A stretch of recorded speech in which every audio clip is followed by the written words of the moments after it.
പിന്നെയും വന്ന് ഒറ്റ കാര്യം പറയാനാണ്. അല്ലെങ്കിൽ ഇത് സോഷ്യൽ മീഡിയ ആണ്, ഇത് കുടുംബ ചർച്ച പ്ലാറ്റ്ഫോം അല്ല. ഓക്കെ, എന്തെങ്കിലും കാര്യം എവിടെയെങ്കിലുമൊക്കെ നടക്കട്ടെ, അതിനകത്ത് നീയൊക്കെ കടിച്ചത് കൊണ്ട് ആവശ്യമില്ല. കോടതി കൊണ്ട് അവർക്ക് 2 പേർക്ക് സോഷ്യൽ മീഡിയ ഉള്ള കാര്യങ്ങളെല്ലാം അവരവിടെ തീർത്തോളൂ. ഓക്കെ, ഇത് 1 ദിവസമായി 2 ദിവസമായി 3 ദിവസമായി ഈ സെയിം സാധനം തന്നെ കണ്ട് വെറുപ്പീരായി. ഓക്കെ, ഇപ്പം പുതിയ ചർച്ച എന്ന് പറഞ്ഞു കഴിഞ്ഞാൽ ഡ്രൈവർക്ക് എന്താ കുഴപ്പം, കണ്ടക്ടർക്ക് എന്താ കുഴപ്പം. എൻ്റെ അല്ലെങ്കിൽ നിനക്കൊന്നും അറിയാൻ പറ്റും ടോപ്പിക്കിൻ്റെ ക്ഷാമമാണോ? അല്ലെങ്കിൽ പുതിയ പിള്ളേരുടെ കുറേ വീഡിയോസ് നല്ലതൊക്കെ വരുന്നത് അതൊക്കെ റീച്ച് ആവണം. ഈ ഒരു സാധനം മാത്രമല്ല സോഷ്യൽ മീഡിയയിൽ കണ്ടന്റ് ആയിട്ട് ഇങ്ങനെ പൊക്കോണ്ടേയിരിക്കുന്നത്.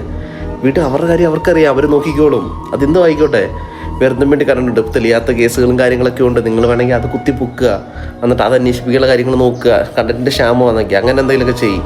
അല്ലാതെ ഈ സെയിം സാധനം കുത്തിപ്പൊക്കി ബാക്കിയുള്ള ഒത്തിരി വൈറലാവേണ്ട കാര്യങ്ങളെല്ലാം നീയൊക്കെ കാരണം ഇങ്ങനെ താഴ്ന്നു പോകുന്നത്. ഓക്കെ, ഒത്തിരി കുട്ടികൾ എന്തും വേണ്ടി കണ്ടന്റുകൾ ചെയ്യുന്നുണ്ടെന്നറിയാം. അത് കുറച്ച് നേരം കാണാൻ വേണ്ടിയാണ് നമ്മൾ ഈ ഇൻസ്റ്റാഗ്രാമിൽ കയറുന്നത്. അതിനകത്ത് ഇങ്ങനെ ഇട്ട് കിടന്ന് വെറുപ്പിക്കാന്ന് പറഞ്ഞു കഴിഞ്ഞാൽ എൻ്റെ പൊന്നലിയ ടോപ്പിക്ക് മാറ്റും. ഭയങ്കര വെറുപ്പില്ല. ഉള്ള കാര്യം പറയട്ടെ, കുറേ ഇൻഫ്ലുവൻസേഴ്സ് ഇത് സാധനം എടുത്ത് തന്നെ അവനങ്ങനെ പറഞ്ഞ തെറ്റ്, അത് തെറ്റാണെങ്കിൽ അവർ പറയട്ടെ.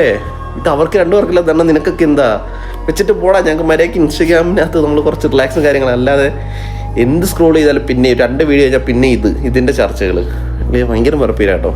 സീരിയസ്ലി നിർത്ത്. സോഷ്യൽ മീഡിയ ഇതിനു വേണ്ടിയല്ല, കുടുംബ ചർച്ചകൾക്കല്ല. കുടുംബം അവർക്കറിയാം ചർച്ച ചെയ്യല്ല. നീയൊന്നും ചർച്ച ചെയ്യണ്ട. നിൻ്റെ കുടുംബത്തിന് അധികം സാധനം വരുമ്പം ബാക്കിയുള്ളവരെടുത്തിട്ട് ഇങ്ങനെ എടുത്ത് ഞുള്ളി പറക്കി വെക്കുമ്പോൾ നിനക്ക് പൊട്ടും. അപ്പോഴേ മനസ്സിലാകും. അതുവരെ നിനക്ക് ഇങ്ങനെ ഞുള്ളി തിന്നാൻ തോന്നും. ഓക്കെ, തിന്നോ, കുഴപ്പമില്ല, സമയം കഴിഞ്ഞ്, ഇനി തിന്നണ്ട. തിന്നുന്നതിന് ഒരു പരിധിയുണ്ട്, എല്ലാം കഴിഞ്ഞില്ല. അവർക്കറിയാം നീയൊന്നും കോടതിയൊന്നും അല്ലല്ലോ. നിർത്തിപ്പോയി പറഞ്ഞാൽ ഞാനും കോടതിയൊന്നുമില്ല. അതുകൊണ്ടാണ് ഞാൻ അതിനകത്ത് അഭിപ്രായം പോലും പറയാത്തത്. അവരുടെ കാര്യം നമുക്ക് എന്താണെന്ന് മൊത്തം ഒന്നും അറിയത്തില്ല. ജസ്റ്റ് കേൾക്കുക, അറിയുക, കാര്യം കഴിയുക, വിടുക. അല്ലാതെ അതീ കയറി അവർക്കറിയാം കോടതിയും കാര്യങ്ങളെല്ലാം ഉണ്ട്. അവർക്ക് 2 പേരും ഇൻഫ്ലുവൻസറാണ്, പറയേണ്ട എല്ലാം അവർക്കറിയാം. 2 പേരും വന്ന് സമയവും പറഞ്ഞു. ഇതിനകത്ത് നമ്മൾ കയറി തോന്നിയതന്നെ വിട്. നമുക്ക് ഇഷ്ടംപോലെ വേറെ ടോപ്പിക്ക് വരാനുണ്ട്. ഇട്ടേക്ക്, നിങ്ങളുടെ കാര്യങ്ങൾ നടക്കട്ടെ, പോട്ടെ, ഞാനും പോവാം. Okay, by.